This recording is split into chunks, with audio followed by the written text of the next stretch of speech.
On a day where the market feels like it's never going to stop going down, red, red, red, I have a thumbnail on this video. You can see the link down below if you're watching a short that I say stack, the pump is coming. There are signals. Now, could we go down a little bit further? Yes, but remember, we are right in the territory of when we've seen major, major rebounds to the upside in the near distant past. We also see $3 trillion Goldman Sachs says trillions are about to flow into Bitcoin and crypto. We got Hong Kong-based Ming Xin Group agrees to buy nearly $500 million Bitcoin. We also see Eric Klump claims mystery country may have secretly purchased 200,000 Bitcoin.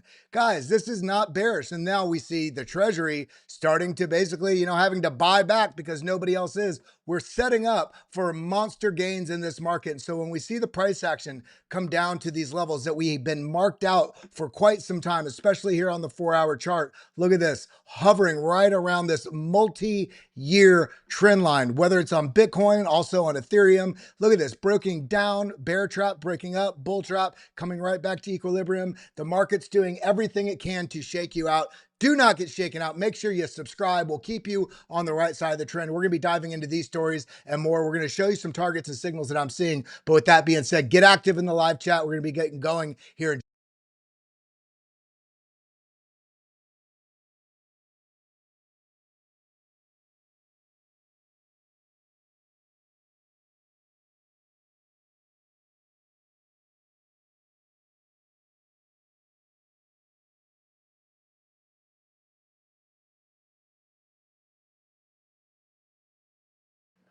Are you ready? Throw a one in chat if you're ready to dive into these charts and signals. Let's get it.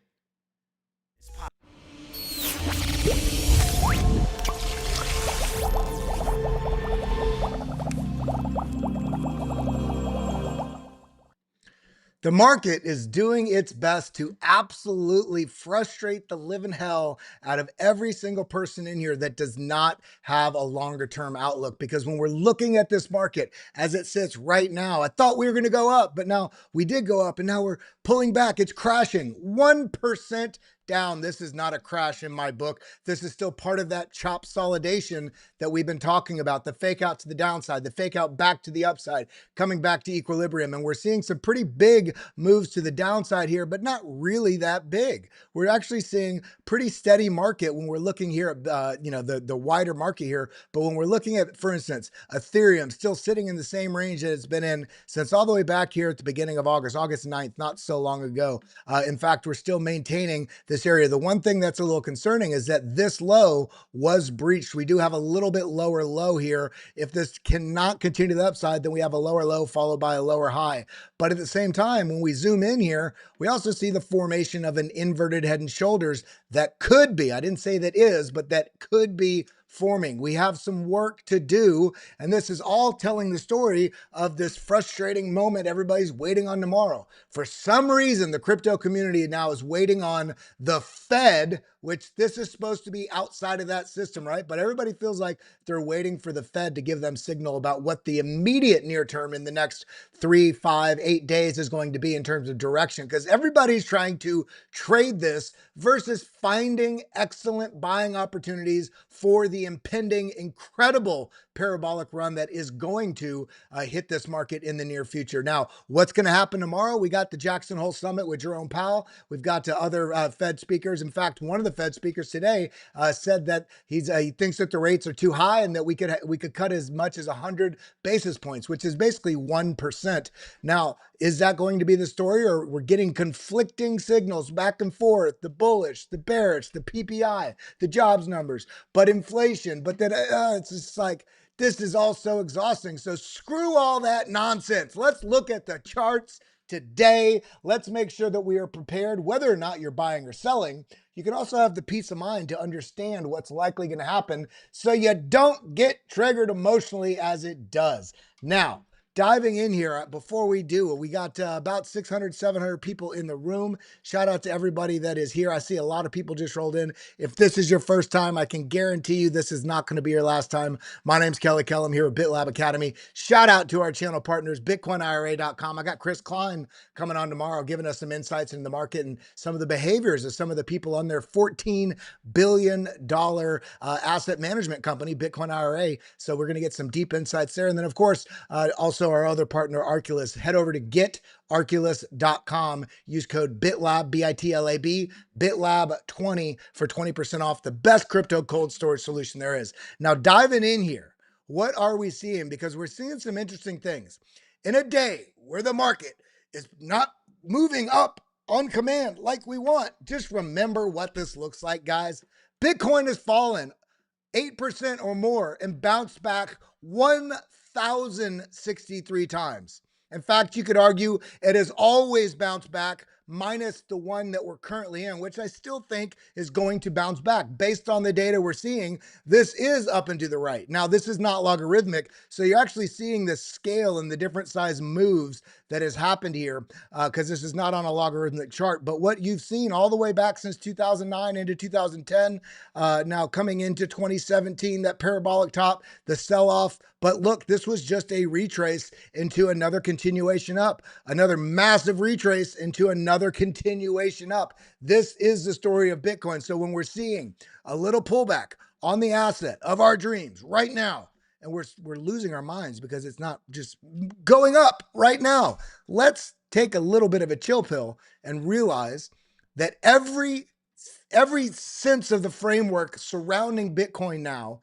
has set up the most asymmetric investment opportunity of the human history as we're sitting right now. And people are worried that we moved down from 124.6 down to 113. We're essentially, if you really strip it back, we're consolidating before the next move above $100,000. Why are we so worried right now? I see we got William Rodriguez in the house. We got Seth Shepard here. How you doing? Alexandra G. Lotus Pond. How you doing? Pre-Rich. Randy, a big T. A big T. I don't know if that's just a nickname or how you read that, but Nick Phillips, how you doing? Fade and TradFi, that guy, One House Productions, Food is Life, Fibonacci's, Big Tip, Shark Falco. We got the whole crew in the house, so shout out to each and every one of you. We got over 1,000 people watching between X, YouTube, and Rumble. I do appreciate each and every one of you. I would just ask from the bottom of my heart, one, gratitude that you are here, but also drop just a little bit of engagement, even if it's just either watching for 20 minutes or more, or clicking on that like button right below this video. And make sure you are subscribed. Whatever platform you're on, make sure you are subscribed. If you're on YouTube or Rumble, there's a link there pinned in the top of the live chat to our Discord that's got, it's basically like a super group. It's got DZ, it's got me, it's got Joshua Jake, it's got Drew, it's got TJ, it's got Tim. All of us are in there sharing different aspects of charts on chain, trading setups, live trading streams, signals, our portfolios. It's all in there. So get involved. You can actually join the free section of it just by signing up for one of the exchange links that's in the description down below. Now, for all of you that are in here watching these charts, now let's get into it because we got some X posts we're going to go through, but I want to do mostly charts today because we got some stuff brewing, and I do think this is a time to stack. I think this is a perfect time to stack, but it's with the caveat of, do you have the cojones to hold if we get a little bit more of a move down? We are in prime territory right now for shakeouts because of there's max expectation in the market, because of the positive bullish landscape and framework that has developed over the last year and a half. Now everybody's expecting these monumental moves. And so because of that, we're seeing large amounts of leverage get deployed in different parts of the market, and every time we get a move up, everybody's expecting it. This is a move. So they go all in only to get washed out and liquidated. That's not what I want you to do. I want you to make money in this market. And part of that is being a little bit more patient now. Yes, it is more bullish than ever, but it's also more fraught with the ability to be manipulated more than ever. So let's be a little bit cautious here, because while we're looking at the Bitcoin chart here in this falling wedge, these tend to break bullish. Well, we already faked out to the downside, came back up into it. And I told you, watch for a potential rejection here in either a W pattern or an actual breakdown. Currently, this is looking not too shabby. We want to maintain the lows that we're at here. I'd start to get a little worried if we washed out down into, I would say, below 107, down into this 105 region. But as we're sitting right now, this is just sideways chop consolidation. There's nothing really to discuss there. But now when we're diving into this, remember, 1,000 times we've pulled back 8% or more and moved back to the upside. So let's be a little bit cautious here. A little bit confident, I should say. Brian Onofre, thank you for the $10 super chat. I appreciate you. Constellation DAG News. You know what? Let's pull up that chart here in a little bit. I'm going to put this as I'm going to put a heart on it, but yeah, I'm going to favorite it on my chat window here so I can pull that up in a little bit. We will definitely take a look at those charts. And shout out to Granny's Garden. I see you in the house. Ricky Ross, how you doing? Not to be confused with Rick Ross. But now diving in here, we got some other things we want to look at, and that is primarily this chart right here. When we look at this chart right here, we have gotten nowhere near where I think a midterm, and it's not going to be a top because Bitcoin has no top. You see, this was a top. Well, how'd it go higher? This was a top. How'd it go higher? These are midterm tops on the way ultimately to $1 million and beyond. In the current midterm cycle we're looking at, between now and sometime probably next year, where are we going to get a sort of intermediary top like we've seen in previous cycles? I don't think we're anywhere near it yet. We can see that here by looking at this chart, one, but also that we have not even breached this midline, which in 2019 into 2020, we had that fake out here into the COVID crash and then the super lunch. Excuse me. And then as we see here, we've kind of peaked ahead above it, rejected. We're like right on the edge. We have not gotten that impulse that everybody's waiting on yet. So right now, it's still ultimately time to stack. Food is life, says Kelly. What's your take on selling Bitcoin close to the top of the cycle and getting back in the bear market? Too risky this cycle because of big players? I would be very cautious this cycle about full exits of the market. Now, on the altcoin sector, absolutely. The only thing in the altcoin market that the two things I would probably be a little more reluctant to do a full exit on are Chainlink and potentially even Ondo, but Chainlink being the primary one. But I do think the 99% of every altcoin you have, there's going to be a point in this cycle where you're going to want to exit entirely and rotate, a substantial amount of those profits into Bitcoin, put maybe an equal amount also into stable coins, because I do think the drops in the next bear market, I think the next bear market cycle, as we see these moves right here, this move right here, those are substantially, detrimental moves to those people that were holding through this. I think some people saw that. Now they think they have a pattern. So if this does push up into the red, up in the 180, 220,000, maybe beyond, but somewhere in that range, they're expecting for this to come all the way back down into the green, which it may or may not do this cycle with the major players that are out there stacking in on schedule, governments opening up their pocketbooks and getting together strategies to deploy as well. So I'd be a little bit more reluctant to fully exit Bitcoin. I think it's imperative at this point moving forward, and it is August 21st, 2025. From this point moving forward, actually starting January 20th of this year, I think it is imperative to make sure you have some form of a Bitcoin long-term hold strategy. And as you're navigating the market and market cycles and trade and trying to time different, to increase your position, sure, I think it's imperative to always continue to allocate into your long-term hold portfolio of Bitcoin that you never sell. Granny's Garden, yeah, it's good to be back for sure. I got some dog news at the end I'm going to share with you guys as well.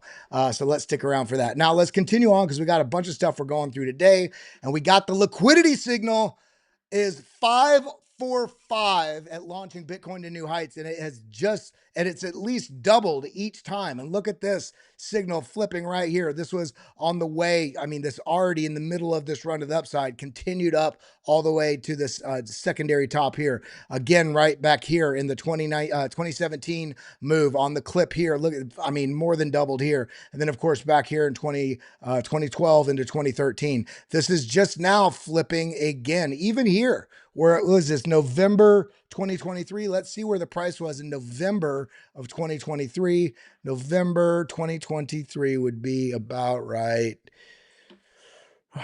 20, oh, wait, was that November 2023? Let me read that correctly. November 2023. I thought it, okay, let me just, so November 2023 would have been right. Come on, all the way back here. All the way back here. November 2023 is right here. So this is $34,000. $34,000. And we've gone up to what, 124, 257% move from there. And we can see that was November 2023. This just flipped in July. Now, this could be a bit of a fake out. We could have another move to the downside, but because of what we're seeing in the landscape moving forward, I'm more confident about buying dips. And if you run out of money, for me, if I run out of money, my dry powder buying dips, I have other things that I'm doing that are generating cash flow, so I can always have dry powder that replenishes those stocks to continue to buy on good opportunities. Now, the caveat there is the things I'm buying now, the large majority, especially within Bitcoin itself, I have the understanding of that I am more longer term holding that. So I don't care if I buy here and we're buying up all the way into the top. I'm going to be buying tops forever of Bitcoin. I will not be doing that for altcoins. We're kind of coming into that scenario now with altcoins where you should have been stacking. I do think there could be still some better opportunities if the market does have some pullback, but I think boom season is definitely right around the corner. And then we see this. I think Bitcoin is oversold here. This is from Franco Fetter. And I have some data to support my claim. And what are we seeing here? We're seeing the relative strength index, one of the easiest, simplest tools you can utilize on your trading view. Just, go in, add it. It's a free tool. The relative strength, look at this, came down. We had a higher low here, also bullish divergence here. And this was, I believe, April 7th. This was the end of the market. This is where I told everybody to watch for a V-shaped recovery here. And this is exactly what we got. I mean, I did it on the day of, okay? And now look at this. This came down into oversold. Now this did as well. We did get a bounce here, but it continued down. But in this case, we have bullish divergence. And so higher low here on the RSI and also the lower low on price. And this absolutely ripped. And then again, boom, right here. Now this did not have the bullish divergence, but this came down right near that oversold. And so where this bounced to the upside, we're right at that same trajectory right now. Again, we also got a pretty substantial bounce there to a new all-time high on this move right here. So we're seeing these different scenarios where this has gotten even here. This was a pretty substantial move. It did continue down, but then boom, right over here again. So we're entering the territory now that any price where we're at now going down below this is just more better and better opportunities to buy. If you cannot time it, then figure out how you can ladder in by setting several different levels with limit orders in the chart. Now, continuing on, I covered this in the pre-show right when we launched. $3 trillion Goldman Sachs says trillions are about to flow into Bitcoin and crypto. We got Hong Kong-based Ming Xin Group agrees to buy nearly $500 million in Bitcoin. Oh yeah, China's really banning Bitcoin. Okay, and they just also launched an exchange, Bitcoin and crypto exchange. Cool. They're not banning crypto. They're getting integrated in basically silent stealth, which isn't so silent stealth because of social media. And then we got this. Eric Trump claims a mystery country may have secretly purchased 200,000 Bitcoin, basically $22 billion worth of Bitcoin. It'll be interesting to see if that comes to fruition and that data comes out. And then we got, boom, the U.S. Treasury just bought back $4 billion of its own debt. Talk about the Ponzi scheme that is the US dollar. It's all cloak and dagger nonsense. This is basically stealth QE. They are just lying and bullshitting the living hell out of everybody about what's going on. That's why I am in the crypto ecosystem. And then, of course, $208 billion New York State pension fund common retirement fund increased its Bitcoin exposure by 143%. Guys, the world has woken up. If you're still worried, I don't know what to tell you. And then, of course, a couple things on Link, and then now we're going to dive in to about 25, 30 minutes of TA. Soon, and I really do think this, there will be institutional Chainlink treasury companies. Yes, Link has a reserve, And all the integrations through TradFi, through basically the CCIP between different blockchains, but all of these things, RWAs, it's a data oracle providing that bridge between Web 2 into Web 3. Also, the proof of reserves is basically been nearly legislated as a requirement to implement things like Link. I do think we're going to see some major companies, much like we're seeing Bitcoin and Ethereum now. I think there's going to be some Chainlink treasury companies as well that are just stacking Link because of how integrated it is to legacy and digital asset systems. And then beyond that, we got other incredible stuff here. Chainlink added over 3,000 new addresses daily, the highest growth in 5 months. So people are waking up to this. And then, of course, beyond all that, then we see that Chainlink is also officially the first data interoperability and Oracle tech to become ISO 27001 compliant. Why is this important? It's important because ISO 27001 is an international standard for establishing, implementing, maintaining, and continually improving an information security management system. This is something that has been overdue for about 30 years with information security management. You know how many data breaches and different things that have happened in the last 5 years alone? This is going to be imperative, especially as the world moves onto the blockchain. So the fact that Chainlink, which is integrating through Swift and DTCC and JP Morgan, and I mean, the list is endless of their partners, their integrations, and how they're going to be deployed. So this is going to be preeminently, top of the mark that they have this. And this lends to what I just said about institutions likely stocking Chainlink, basically Chainlink treasury reserves in their own portfolios. Now let's get into the TA. Let's get into the TA. What do we got? Well, this is the trap. It's sort of the bumper car trap system that we're seeing that's going into tomorrow. Tomorrow is the Jackson Hole Summit. Now, with the Jackson Hole Summit, it could really, really send the market in two very different directions, depending on the tone of Jerome Powell. Yes, that's right, the tone, not the data. We don't get any data tomorrow other than us extrapolating certain keywords that he does or doesn't say. It is nonsense that we're worried about this in the crypto market as the door is opening up to crypto. But when we're looking at it as speculative traders, this is where it gets more nuanced. When we're looking at this as speculative trader, we want to capture every move because we are geniuses in the market, right? None of us are. We all suck.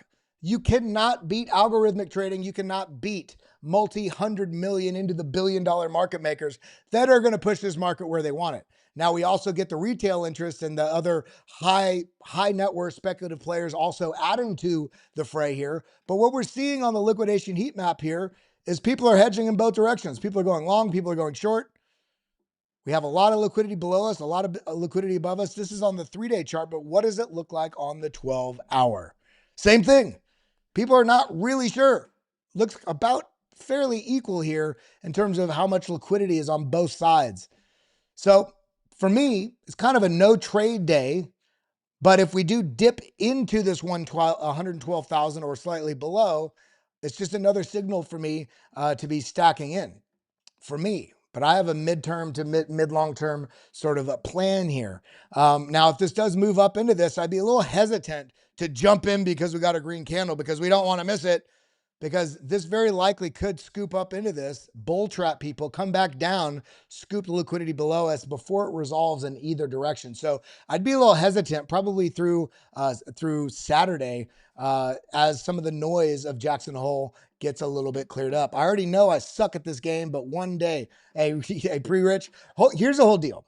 And what I mean by that is I've made some pretty damn good moves in this market. I've made some really stupid moves in this market. I learned a lot. I lost almost $100,000 in about 2 trades back to back this years ago. And I almost gave up because I was like, I don't deserve this. I'm a victim. Oh, the market's a scam. And then you realize all this negative self-talk does nothing for you. You mess up. Cool. Own it. Learn from it. Ask, what could have I done better? and you start to deploy smarter, more risk hedge strategies, risk managed strategies, and you basically figure out what process works for you. You might just be a head and shoulders reversal trader. You might be a bull flag breakout trader. You might be macro on the 3-day with just the MACD and volume. You have to figure out, that's why I covered different tools and different indicators and different data sets, so you can figure out what you understand the best. Some of the things you don't understand that you want to understand, dive deeper on those and figure out what ingredients that you can deploy in the most effective and repeatable manner, and be okay with being, six out of 10 trader. You don't need to win every trade. In fact, none of the best traders I know do. You need to have risk management that is setting up for, it's okay if you take some losses, but they're managed. But your strategy deployed over time has a higher hit rate, even if it's 51%, that when you hit, you're basically destroying all those losses you took with larger gains. And you can shape these things over time. That's why we all do this together, guys. Jackson's Hole is noisy, says Julio. What is in Jackson's Hole? I wonder why Jerome Powell is in Jackson's Hole with a whole group of people. There's a summit in there. But let's get back to the actual market here, because we got some interesting things that we want to look at here on the charts. Now, on Bitcoin, we've got this multi-year trend line that we've talked about for months and months now, but projected all the way back here. Let me move this, double click here. Oops, double click here to minimize the indicators. This is where this is projected out from, back here in 2021. And we see this has been an area massively that the price has been struggling to tackle. Okay, let's just delete that. I don't want that in my way anyway. Slight bull trap, rejected both times. Slight bull trap, comes down, rejects right at it. Now look, we broke through it, but what do we do when we break through major trend lines? We return to the scene of the crime. So Bitcoin comes back to the scene of the crime. And not only that, we have a moving average coming right up in here, giving support along with this multi-year trend line. Previous resistance, now trying to flip to support. We got it. Went a little higher, come back down and testing it again. Everybody's hinging on this being a parabolic rally that's going to come. I talked about this last night with Mike Alfred on the Because Bitcoin spaces. And this has been guys, this market, let me say this. This is very important. This market with this stair step to the upside zoomed out looks super healthy. In the midst of this has been one of the most frustrating bull markets for Bitcoin, and especially altcoins, because institutions have arrived. Institutions have arrived. In fact, I have a post here and I talk about it on this post right here. This is start of Bitcoin financialization right here when the ETF gets passed, and then we have the sell-off. But then boom, 7-month consolidation sideways, chopping $14,000 to $21,000 moves. The entire size of the bull trend back in 2017. We were doing this over the course of 7 months, building a beautiful stair step, and then we break out to the upside. It's going parabolic, but then it doesn't. But it really just retests a previous range high. We're going parabolic, and then it doesn't. Everybody's expecting it. We did get the move up from here since, yes. However, because, look at this. We got the move up, come right back down. Everybody's expecting immediate fireworks versus letting the stage be set and letting the price action deliver profits to the people that are the most patient. Everybody's expecting it every time the market moves to the upside. And so many people are getting wrecked because they're expecting it. When you get a pullback, all these retail participants are selling. And we just see this exponential increase in the whale buying where retail is just getting chopped out. Stop chopping yourself out. So where we're sitting right now is still very bullish. Sitting right here, okay, we got an M formation. Does indicate that we very likely from this, if we don't know the context, we don't know the landscape, this formation does suggest that maybe we do get a bit more of a pullback. Maybe we even get a 1, 2, 3, 4, 5 pullback back to 100,000. Maybe it comes down deeper. 1, 2, 3, 4, 5. And would this be the end of the bull market? Or would this actually potentially only be coming down to clear out this where's it at? This gap, the CME futures gap that we have yet to fill. Could you imagine the heartbreak people would feel if they exited here, or really, if the price breaks down and we come to, you know, under 100,000, people sell, and then the price action just, you know, oh, blah, blah, blah, I'm out, this is over, and then it just giga sends up to $250,000, $300,000. This is not out of the cards. Be aware of that. I don't personally think that this move is going to happen, but it very well could. And it would be very, very much in the context of still being in a bull market. Now, when we're considering what's really going on, coming down in the 4-hour time frame, let's on the futures. Let's get back over here. Okay, so this is kind of what I'm actually seeing is more likely. Okay, there we go. Let's go back 14 different charts. There we go. Okay, there we go. Golly. What I more so see, it's kind of in line with what Caleb Franzen was talking about too. This level here, this $111,000, $112,000 region. If we come down and lose this down, and I talked about this earlier this week, coming down into this box that we already had on the chart, looking that we're coming down into potentially 108, 107. I think this would effectively wash the market out. How, you know, some of the big players would prefer coming down into here and then getting, you know, forming an inverse head and shoulder, something like that. Actually, I think this would come up to here, reject, and then move because of all of the volume that's traded in here, something like this. But let's see how it plays out right now. If here, I'm a buyer. If this drops further, I'm definitely a buyer again. If it drops further, I'm a buyer again. But that's me. And then we look at Ethereum, and we see Ethereum currently is really just frustrating the living hell out of everybody because we have a falling wedge. But now we're under the moving averages, right? We come back up, get right back above the 21, but now we're back below it. This is on the 4-hour chart. But we faked out down, faked out up. Now we're kind of sitting at equilibrium. What does the other data say? Money flow's trying to come back to zero, and it can't yet do that. RSI, this is not a good signal. RSI on the 4-hour. See, RSI came up to the 50 line, rejected. That's not very good in the immediate term. If this can find support on this moving average about right here and then make another attempt, great. But as it stands right now, I'd be a little bit cautious. Money flow went back negative. RSI on the 1-hour back below 50. We're not seeing super bullish signals here. On the ETH to Bitcoin chart, this just kind of looks like a bull flag. This is why altcoins feel like they have been holding up fairly well. We had an inverse head and shoulder. It broke out, came back to the scene of the crime, confirmed this breakout, but we could not get back above this yet. So this is not a confirmed breakout yet, although we do have a bull flag. Look at this. This is being held. This broke beyond the moving averages.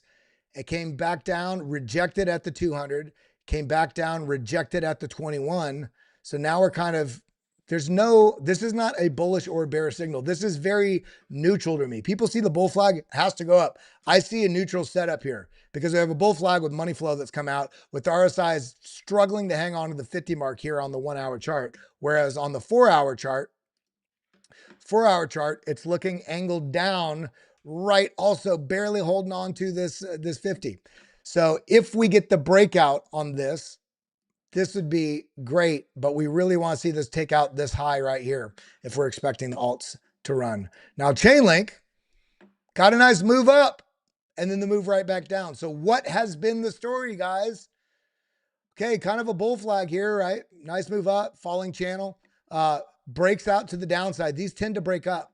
So we washed out down, bear trap, washed, you know, basically pumped to the upside.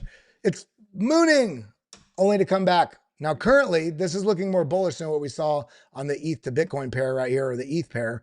And that's because on Link, we see this holding at the 21 moving average right here. The money flow is a bit neutral.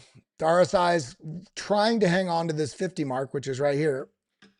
But this could switch in an instant. This could come back down, bounce here, reject. What I'd see if this was going to continue down, come down here, bounce on the moving average, reject on the 21, and then continue back down here into the $22 range. But I would be an absolute buyer here.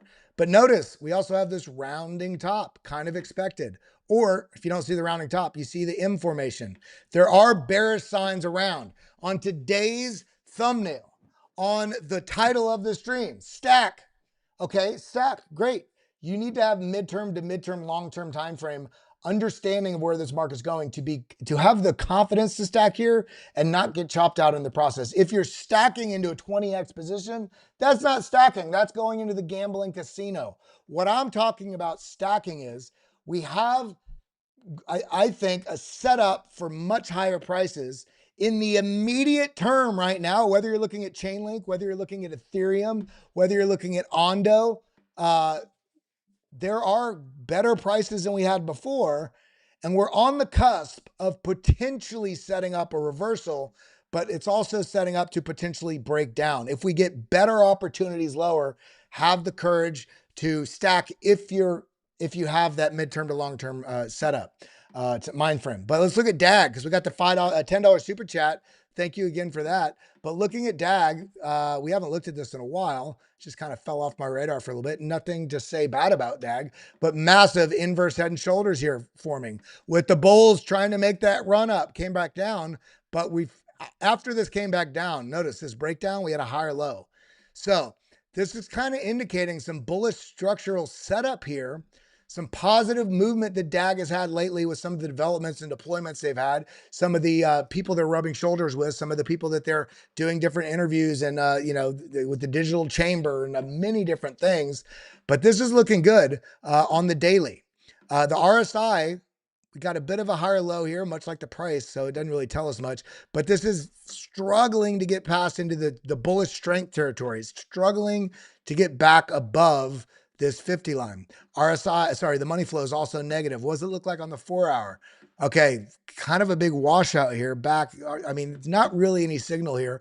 For a midterm to longer term setup on this for DAG, I think this is a great opportunity here because if the market does rebound, maybe wait throughout this weekend to see what happens with Jackson Hole. But if this does break above this zone, the line I already had there, then this is setting up for, pretty large, basically midterm macro reversal to the upside. And then we got this, I mean, look at this inverse head and shoulder, and then a macro inverse head and shoulders here as well. So you kind of have a double setup. So, I mean, I still think DAG is going to perform incredibly here. Ondo, yeah, we can look at Ondo. I kind of peeked at it, but we didn't really look at it. I did make a move. You got to get in the Discord. I'll tell you about the move in the Discord. Made a pretty big move last night. I exited out of something entirely, and I still think that project is spectacular. But I exited out of it entirely and rolled it all into Ondo. And it was at about 94 cents. But I'll tell you what that is in the Discord, and then I'll let you guys know what it is here in a couple days. But what we're seeing here is the continued setup and integrations and partnerships and just overwhelming positivity. You saw the short at the beginning of this video. The RWAs on Ethereum have 20x'd since January 2024, and Ondo is among one of the largest growth coins as well in terms of the RWA deployments. And they're about to, I mean, their plans were like 100 up to 1,000 of the top securities and different assets, Apple, Nvidia, all these major players out there to get tokenized and be brought to something they're calling global markets, bringing the U.S. stock market to make it a global market and probably tokenizing other assets for other countries as well. And so the fact that this is rounding out like this is beautiful. And there's still time to get in before this breaks back above $1.23 and back above 213. And then I think this is going to have a very bullish move to the upside. So right now, I think it's stacking season. We're starting to see that. We're going to get some chop between now and Sunday.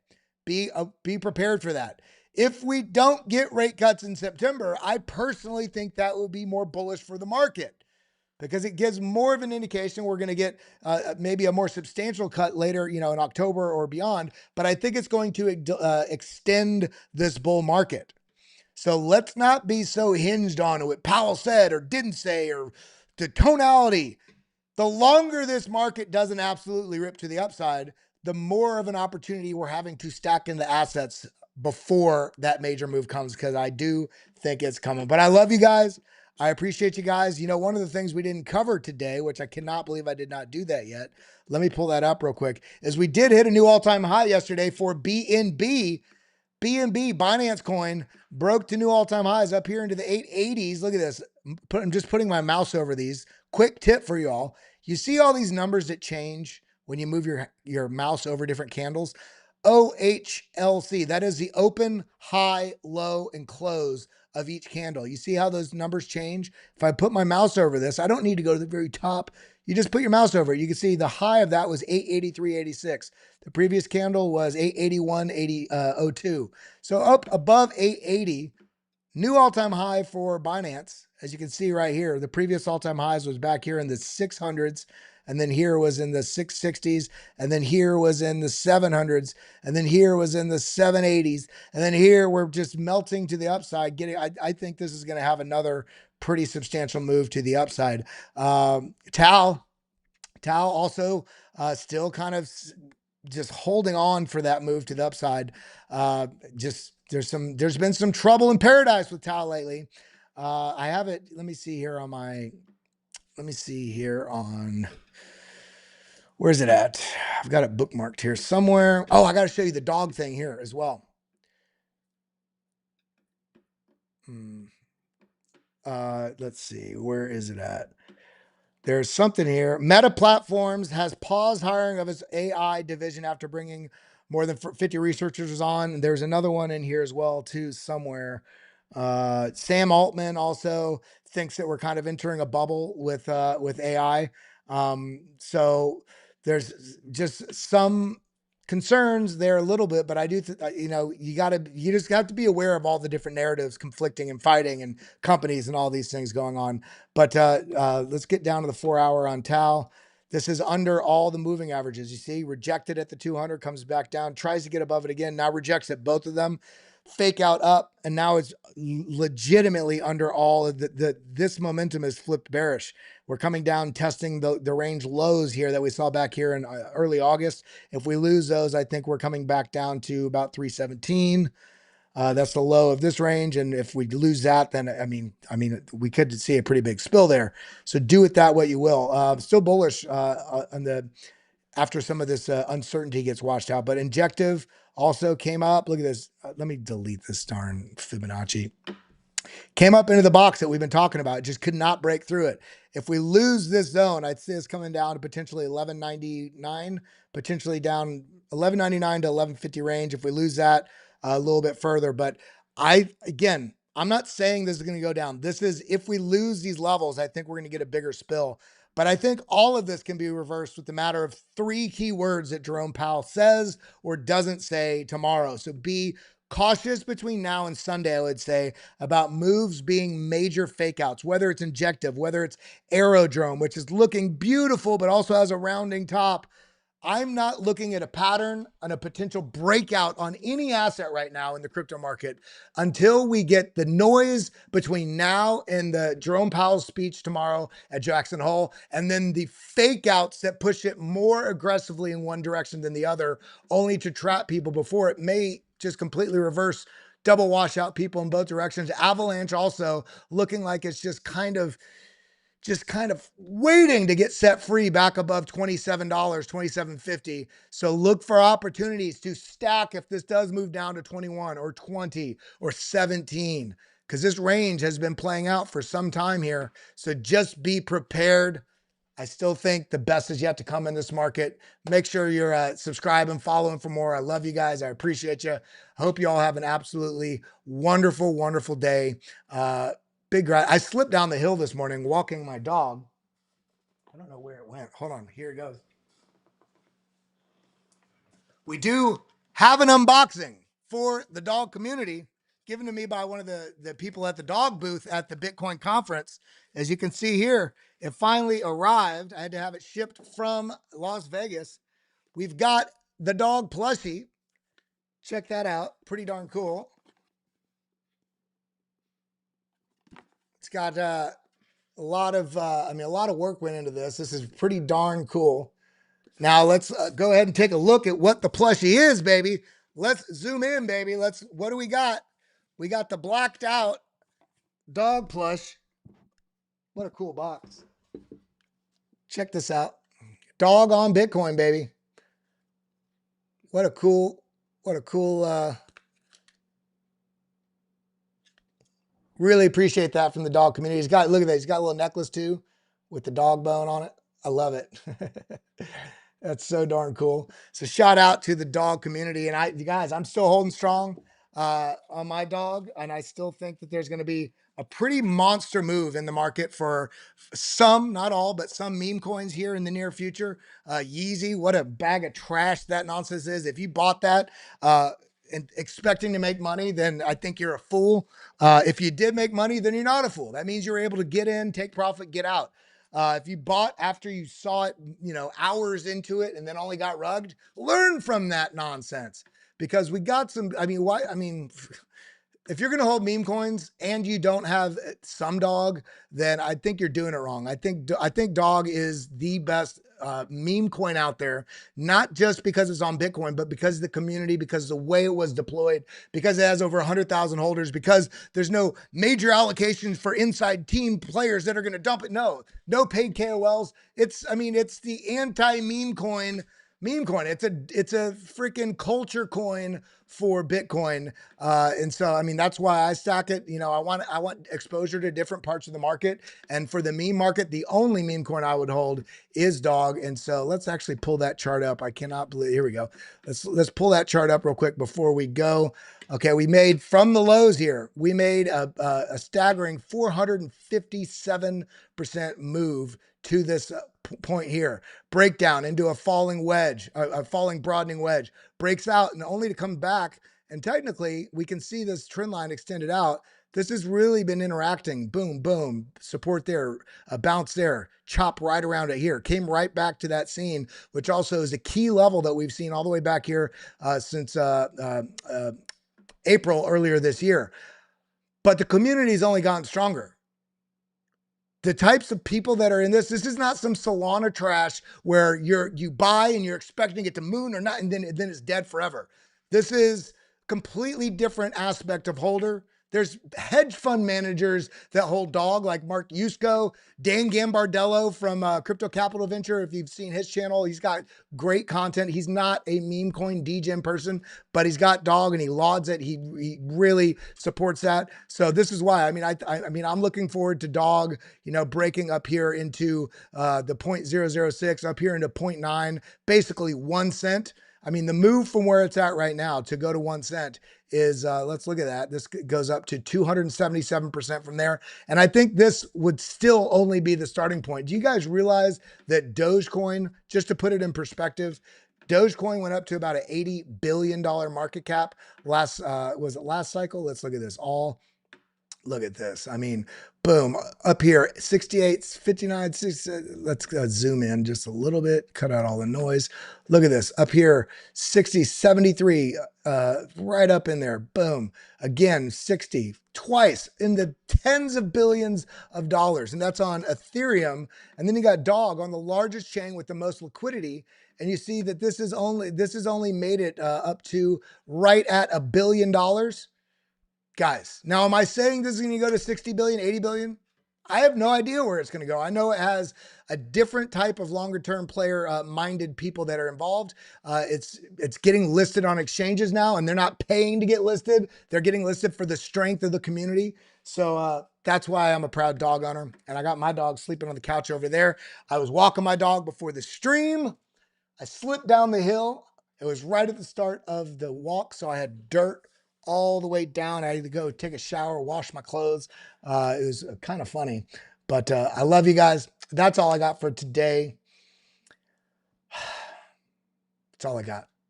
Hope you have a wonderful day. Adios, muchachos. Thank you for coming. I'll see you in the next one. Do we have any super chats? Let me make sure. Oh yeah, we did earlier. Thank you again for the super chat, Brian Onofre. I really do appreciate you. And we'll see you in the next one. Adios.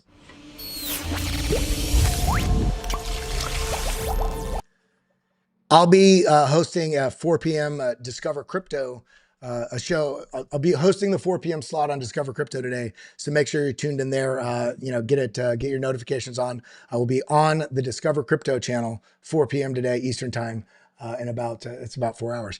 So I'll see you there. We talk charts, talk, setups, all that and more, but I'll see you there. Adios.